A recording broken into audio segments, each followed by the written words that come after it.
Right, hello, I'm Simon, and I'm going to do a little tutorial, just for me more than anything, that's kind of compiling all the things I've learned about applying keying to mini DV footage. Now, mini DV footage isn't the ideal footage to be using for keying, but I'm a complete amateur, and I wanted to play with some green screen, and I imagine that's partly why you're here, because you're having problems getting it to look right.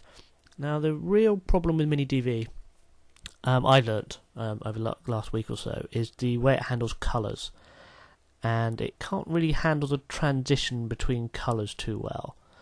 It's to do with the way it interprets pixels, I think. So if you maximise that and kind of go in, you can just see this blockiness between colours, which is what causes the problem. I'll show you quickly what happens when we just try and apply Keylight straight away. It wouldn't be too bad on this footage, I don't think, but we'll just take a colour a bit closer. You can see it's not too bad, it's kind of handling it all right, but if you take the screen mat here, you can see the kind of blockiness, jagged edge.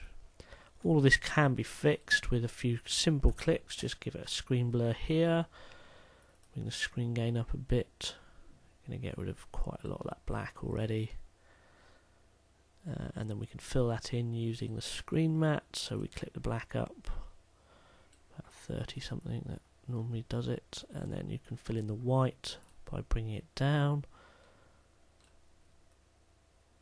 and maybe a bit more. You're still getting this kind of jagged edge, which is what is going to show through on your comped footage, I think. So I'll show you what I've learnt in the last couple of days in order to kind of make it a bit better. Not great, but better, certainly. So we'll take our footage, we'll drag it into a new comp, and the first thing we will do is to reduce some of the noise which you get, and to do that we go to Effect, Noise in Grain, Remove Grain. Look at the preview, it's kind of dropped out some of the graininess. You see on my this mug here, this Muppet, his complexion's a bit better because of it. This won't always work, it might kind of overcompensate and you'll get quite blurry footage, but in this case I think it's going to be okay. So we'll switch to Final Output. Might slow my computer down a bit, apologies if it does. There we go, so that's already a bit better. And the next thing we can do is to duplicate our footage. That's Control D, or I don't know, on those Mac things, Apple D probably, and to take the duplicated footage and apply a blur, fast blur. We'll set that it's between 4 and 6 is what I've learnt from various tutorials. I can't remember where I found this one, so I can't give credit, I'm afraid. And you blur this up and set the colour transfer mode, and what that does, it softens the edges there, it brings up a better transition between the colour. Apparently that's what some of the DV keying plugins do to resolve some of the issues, so we've already saved ourselves having to get one of those. Then what I like to do is take that footage and drag it into a new comp and rename the comp just to keep track of what I'm doing with each one. Keylight. Okay. And then we can apply our lovely keying effect. Keylight. Do much the same as we did last time. Drag that. We've got this much softer edge already. Set our screen mat. Still got all of the artifacts, so bring up our screen gain as before. Excuse me. And go clip our blacks. We shouldn't need to clip them nearly as much as before. There we go, that's nice. Come up, that's a good sort of 60% less than what we did before. And bring in the whites. You can see that's just a much softer edge around there, and that's not going to show through in the same way as the blocky edges. It's handling the gap here a lot better. I mean, we can get that a lot better with just just by playing with the settings. But I'm going to show you something I found the other day because I was exploring. Save yourself drawing a matte, just drag the edge out there and drag the edge in there. So there we go, that's not a bad matte straight away. It's already a better matte than it would have been just using the Keylight. That's quite nice, not too bad. Can always get a good idea of how it's going to look. I'm going to use this horrible purple solid, drag it behind. You've still got this problem area up here. You'd probably map that out with a junk matte. The other thing you can do is to use the auto trace method that I've learnt from Aaron Rabinowitz on Creative Cow. I'm not going to take you through that. It's a very good tutorial. You have a look for it on Creative Cow. Basically, you trace the edges, and that gives you an automatic super tight junk matte, I think is how he referred to it. I'm too British to say super tight. So there we go. We'll delete the solid. And I'll show you one more thing which will really help soften these edges a bit more. And again, I learnt this one from Creative Cow, from, I think his name was John Star Dewar.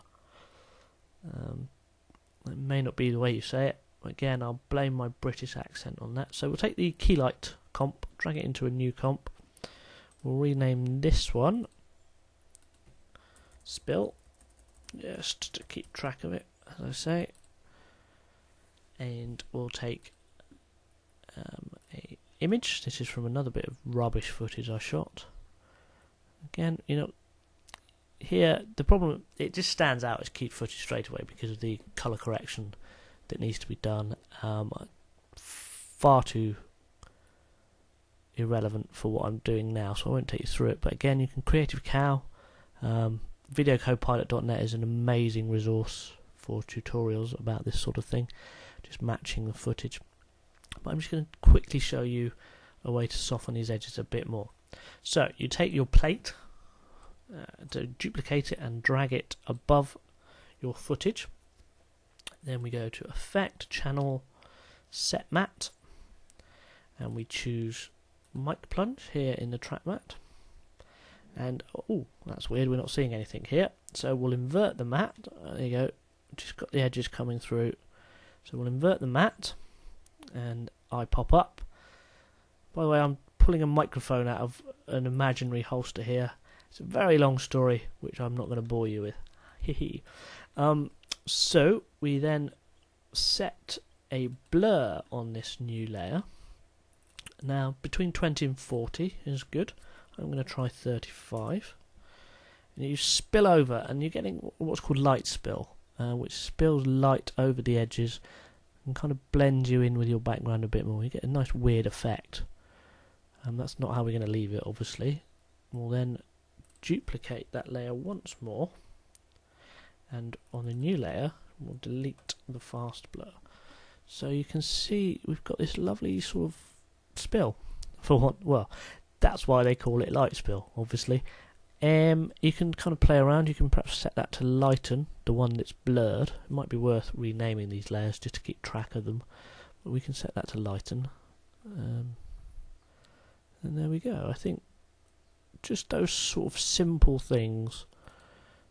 Quickly take you through it again. Noise reduction, add a new layer, fast blur, that's 4 to 6 pixels, set transfer mode to colour, drag that into a new comp, do your key lighting as normal, sort it all out. Had that problem up there if you remember rightly, which we haven't fixed, but the super tight junk mattes will do that for you. And then we take our light spill and sort of just throw it over the edge of your keyed footage. Just to show you one more thing, colour correction. I'm going to just bring up the exposure here because it's quite an overexposed image, so I can bring the exposure up. Ooh, I've put that on the wrong layer, so you can actually bring it down if you wanted. That's already going to match it. Sorry. Or the other way is to actually put it on the footage itself. Bring the effect up, colour correction, exposure, Actually bring the exposure up on that one a little bit, just not that much maybe, but just get the idea. And you could kind of mask out here and add the exposure a bit higher, just where you get the highlights, just things like that. Maybe you could, on this final top plate, give it a little bit of depth, cheat it by giving it a soft sort of blur. Give that 2. It just kind of gives you a little bit more depth of field. I mean, this does look like it's still indoors and this is outdoors, but you get the idea. And you've already got these nice soft mats. So that's my first tutorial for me. Hopefully I'll put it up somewhere and it'll prove useful. Thanks very much.